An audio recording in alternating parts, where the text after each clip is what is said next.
Number one, in order to promote growth and investment, a new provision has been inserted in the Income Tax Act.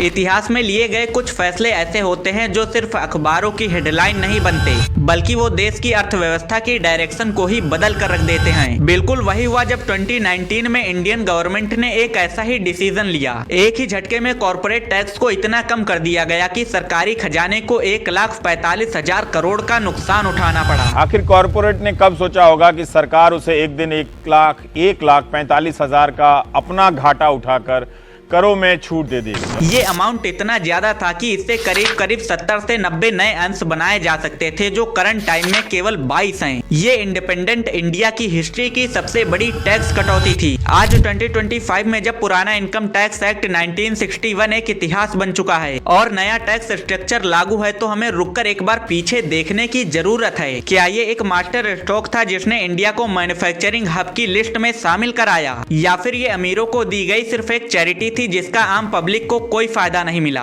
आज की इस video में हम decode करेंगे new corporate tax structure of 2025 को। हम समझेंगे 15% और 22% की उस मैथ को जो आपकी जेब, शेयर मार्केट और देश की जीडीपी तक को इफेक्ट करती है। तो चलिए शुरू करते हैं। Number one, in order to promote growth and investment, a new provision has been inserted in the Income Tax Act. सबसे पहले हमें समझना पड़ेगा कि आखिर बदलाव टेक्निकल रूप से है क्या। पुराना सिस्टम एक भूल भुलैया की तरह था। वहाँ बेस रेट तो 30% था, लेकिन सरचार्ज और सेस मिलाकर ये अक्सर 34 to 35% तक पहुँच जाता था। लेकिन गवर्नमेंट कहती थी कि अगर आप शर्तों को पूरा करते हो तो हम आपको छूट भी देंगे। इसे ही कहते थे profit linked incentive. But new corporate tax structure 2025 ने इस मॉडल को ही चेंज कर दिया है। अब सरकार का अप्रोच साफ है, टेक इट और लीव इट, यानी कम टैक्स लो बट छूट छोड़ दो। इसे मेनली दो सेक्शंस में डिवाइड किया गया है। सेक्शन 115 BAA ये उन कंपनीज के लिए है जो ऑलरेडी चल रही हैं। इनका टैक्स रेट 22% है। इफेक्टिव रेट यानी सरचार्ज और सेस मिलाकर 25.17% है। उन्हें सभी तरह की पुरानी छूट, टैक्स हॉलीडेज और स्पेशल डिटेक्शन छोड़नी होगी, और सबसे जरूरी कि उन्हें MAT मिनिमम अल्टरनेट टैक्स भी नहीं देना पड़ेगा। An important aspect here to add is also such companies shall not be required to pay any minimum alternative tax. No MAT on them.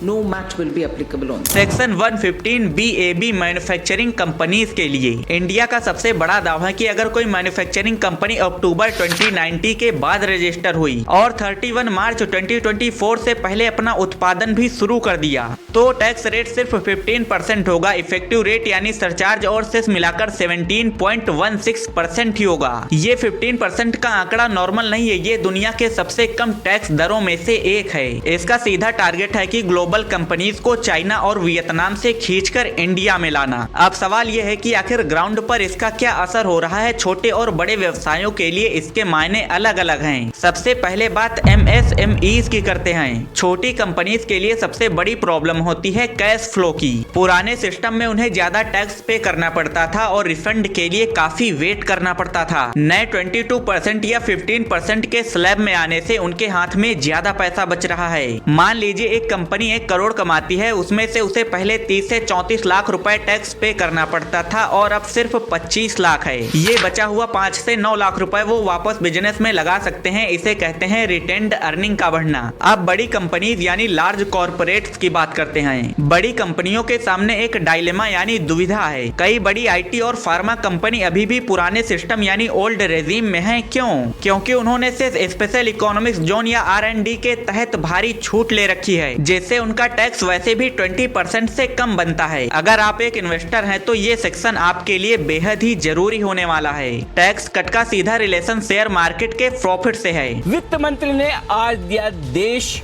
Economy और बाजार को जबरदस्त बूस्टर डोज और एक बहुत बड़ा 1.5 लाख करोड़ रुपए का गिफ्ट। जी हाँ, बाजार खुश हुआ उन ऐलानों से जिसका लंबे समय से इंतजार था। यहाँ पर एक शब्द है जिसे आपको समझना पड़ेगा, EPS यानी अर्निंग पर शेयर। जब किसी कंपनी का टैक्स घटता है तो उस कंपनी का नेट प्रॉफिट PAT अपने आप बढ़ जाता है बिना एक भी एक्स्ट्रा प्रोडक्ट बेचे। जब प्रॉफिट बढ़ता है तो EPS बढ़ता है और जब EPS बढ़ता है तो शेयर का भाव बढ़ता है। यही कारण था कि टैक्स कट के अनाउंसमेंट के बाद शेयर मार्केट में ऐतिहासिक तेजी आई। इसमें बैंकिंग एंड फाइनेंस सेक्टर को सबसे ज्यादा फायदा हुआ क्योंकि ये ज्यादा एक्सेम्पशन नहीं लेते थे और डायरेक्ट 30% का टैक्स भरते थे। एंड अब ये 22% पर आ गए हैं तो इनका प्रॉफिट तुरंत बढ़ गया है।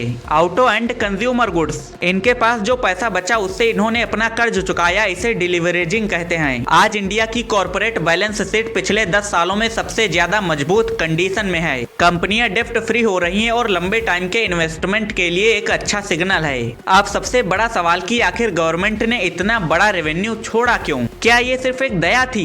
नहीं, ये एक सोची समझी जियोपॉलिटिकल स्ट्रेटजी थी। Number 1, the China +1 strategy. Covid के बाद से ही पूरी दुनिया को समझ आ गया था कि सिर्फ चाइना पर डिपेंडेंसी काफी खतरनाक हो सकती है। कंपनीज वियतनाम, थाईलैंड और बांग्लादेश की तरफ देख रही थी। इंडिया को अगर इस रेस में बना रहना था तो उसे ये टैक्स रेट कम्पिटिटिव बनाना ही था।